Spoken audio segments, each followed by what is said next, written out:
Today, I'm going to delve into the controversial topic of persuasion and show you how you can increase your opt-ins or your sales with one sentence. Now, you might be asking, is it really possible to persuade someone with one sentence? Well, stick with me as I'm going to show you how you can do it. But you have to promise me one thing. You'll only use this skill for good and not evil. Agreed? Okay, great.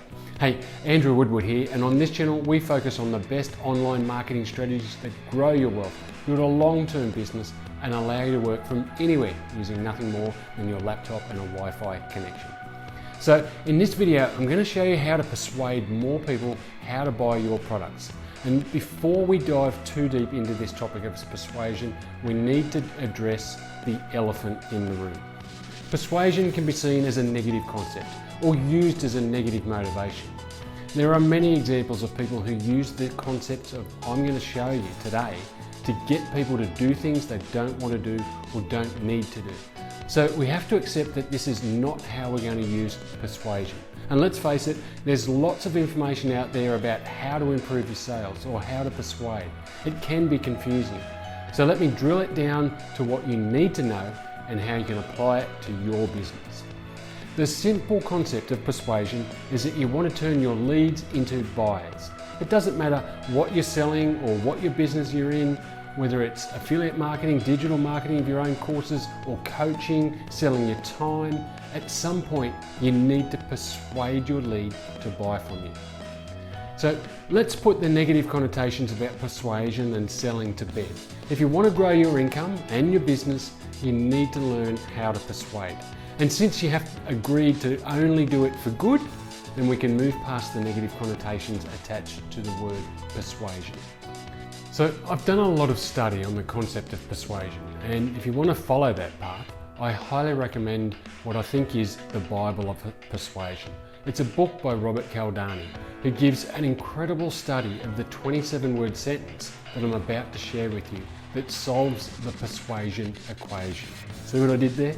Okay, so what is the 27-word sentence? Well, here it is.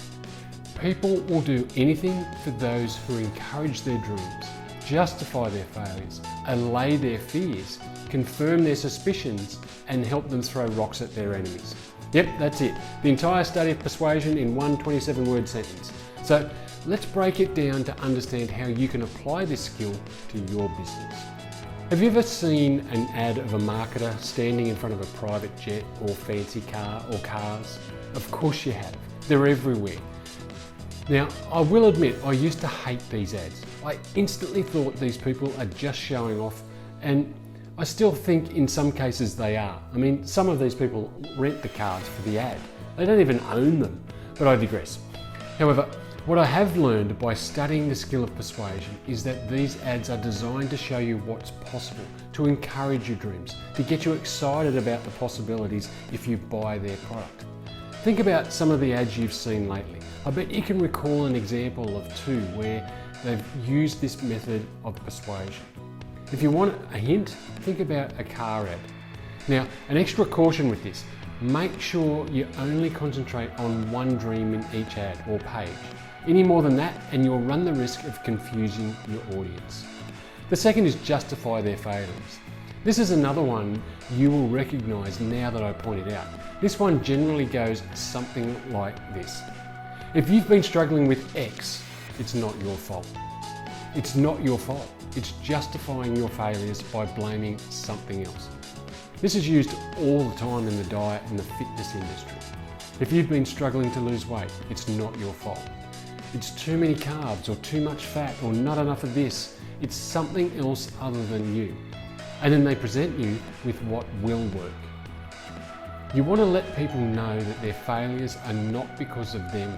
It's because of the bad information they've been given.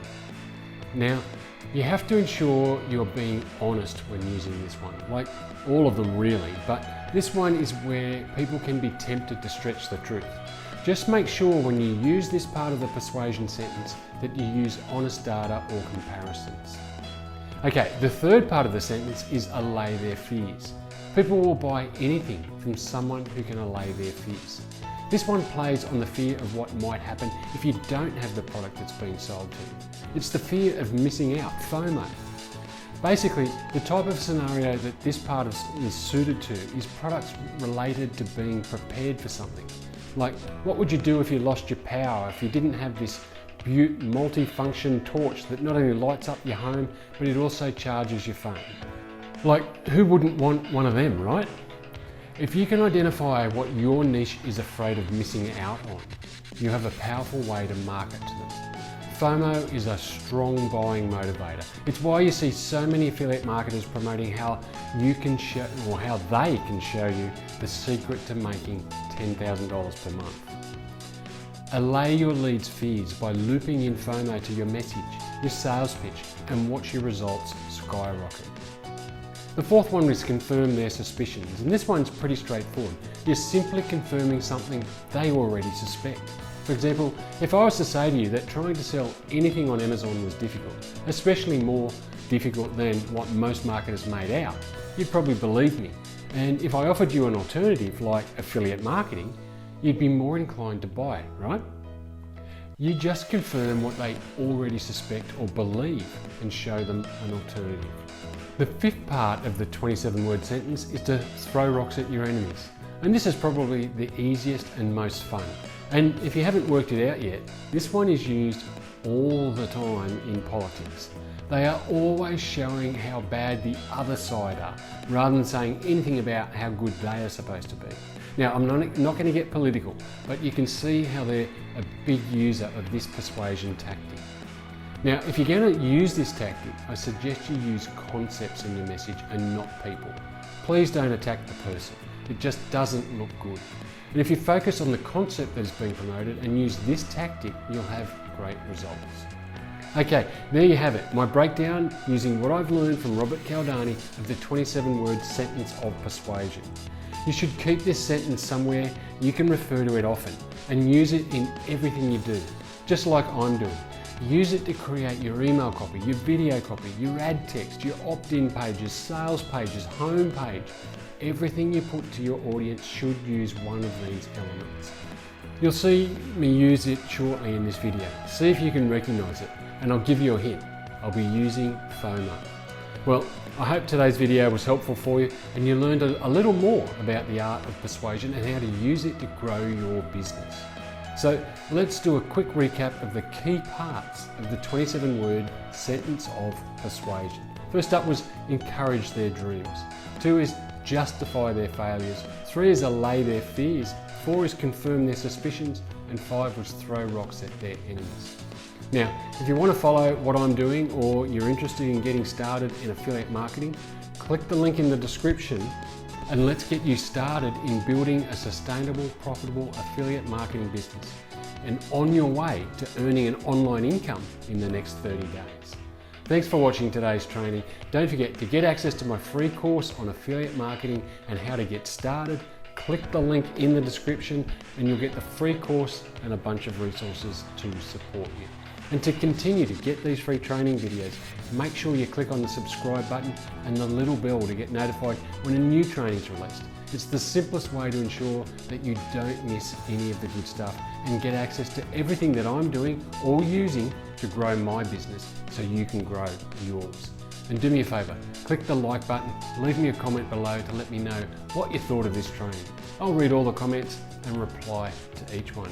And don't forget to get started with affiliate marketing, click the link in the description and let's get you started from today.